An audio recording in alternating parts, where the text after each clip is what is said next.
Yes. Are you quarreling? Right here. Does that mean you disagree with the coroner's statement? No, it's simply because of the significance of that finding for this whole accident. It's very important that we have the best data available. The NTSB's Dr. John Larber says heart tissue will be flown for analysis to Washington, D.C., where the cockpit voice and flight data recorders are also being studied. We'll try to get a good transcript of the cockpit voice recorder and use that with the rest of the material we get in the investigation to try to find out exactly what went on at the time of the accident. Meanwhile, pressure continues to build from groups like the Airline Pilots Association, who argue it is imperative that immediate safety measures be taken to avoid another mid-air collision over Southland skies. Captain Dick Russell is a veteran pilot and regional safety coordinator for ALPA. He says the group is conducting its own investigation into the crash and says the tragedy should make it clear that all light planes be required to carry so-called altitude encoding equipment, which the Piper Cherokee lacked and which could have conceivably told controllers the plane's exact location. If you don't have the altitude encoding equipment that goes along with the transponder, then you have a problem, because this fellow does not know if that airplane's at 1,500 feet or if it's at 20,000 feet. And the other airplane may be somewhere in between. Investigators hope to get more answers tomorrow when they interview the controller who handled Aeromexico Flight 498. In Cerritos, I'm Mark Trank, Channel 9 News. The city of Cerritos has now officially asked the state to declare the crash site a disaster area. This will pave the way for monetary aid for rebuilding.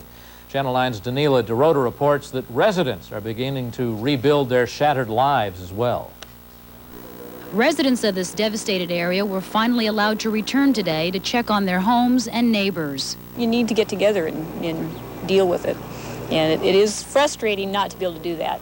I think we'd like to just hold our hands together, almost like a Hands Across America. We want a Hands Across the Rancho La Cuesta track or something. And it's been real helpful for us in that we can all get together and congregate. Yesterday we just set a picnic table up outside with a radio and a big pot of coffee and a big pot of water and punch and, congregated and talked all day.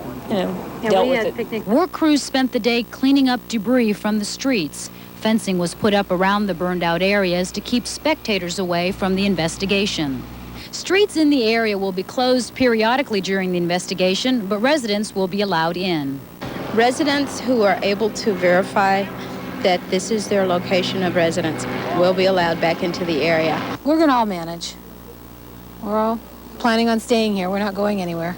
LA County deputy sheriffs plan to keep the area secured throughout the investigation, and the Red Cross will continue to provide assistance to victims both at the crash site and at Cerritos High School.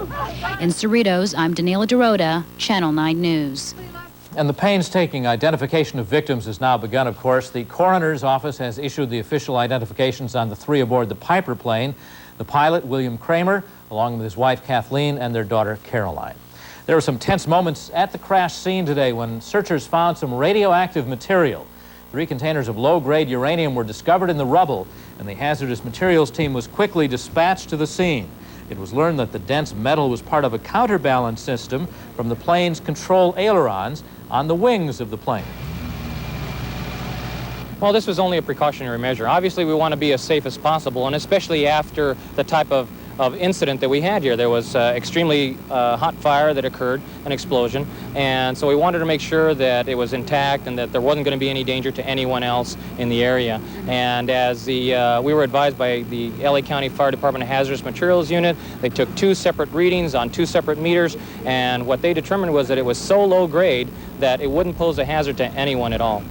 And the hazardous materials team has now safely removed the uranium for disposal.